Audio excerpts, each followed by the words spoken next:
ಇತಿಹಾಸ ಪ್ರಸಿದ್ಧ ಕಾರ್ಣಿಕ ಕ್ಷೇತ್ರ ಶ್ರೀ ದುರ್ಗಾಪರಮೇಶ್ವರಿ ದೇವಸ್ಥಾನ ಇನೋಳಿ ಪಾವೂರು. ಇಲ್ಲಿನ ತಾಯಿಗೆ ಬ್ರಹ್ಮಕಲಶೋತ್ಸವದ ಪ್ರಯುಕ್ತ ತಂತ್ರಿವರ್ಯರು ಪ್ರಶ್ನಾ ಚಿಂತನೆಯ ಮೂಲಕ ತಿಳಿಸಿದ ಹಾಗೆ ಪ್ರಾರಂಭದಲ್ಲಿ ಶ್ರೀದೇವಿಗೆ ಮುಷ್ಟಿ ಕಾಣಿಕೆ ಸಮರ್ಪಣಾ ಕಾರ್ಯಕ್ರಮ ಇಂದು ಶುಭ ದಿನವಾದ ಶುಕ್ರವಾರದಂದು ಮಧ್ಯಾಹ್ನ ನೆರವೇರಿ ಮಹಾಪೂಜೆ ಅನ್ನ ಸಂತರ್ಪಣೆ ಶ್ರೀ ಕ್ಷೇತ್ರದಲ್ಲಿ ನಡೆಯಿತು.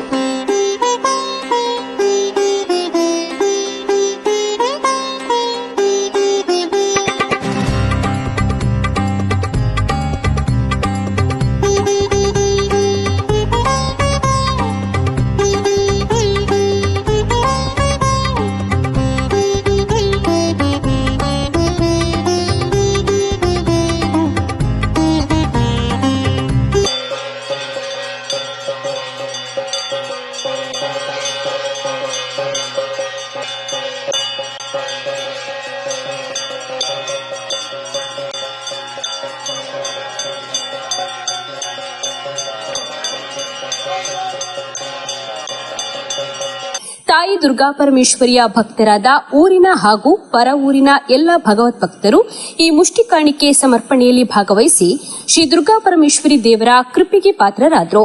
ಮುಷ್ಟಿ ಕಾಣಿಕೆ ಸಮರ್ಪಣೆ ಮಾಡಿದ ಎಲ್ಲ ಭಗವದ್ ಭಕ್ತರಿಗೆ ಆಡಳಿತ ಸಮಿತಿ ಮತ್ತು ಜೀರ್ಣೋದ್ಧಾರ ಸಮಿತಿ ಧನ್ಯವಾದವನ್ನು ತಿಳಿಸಿದ್ದಾರೆ.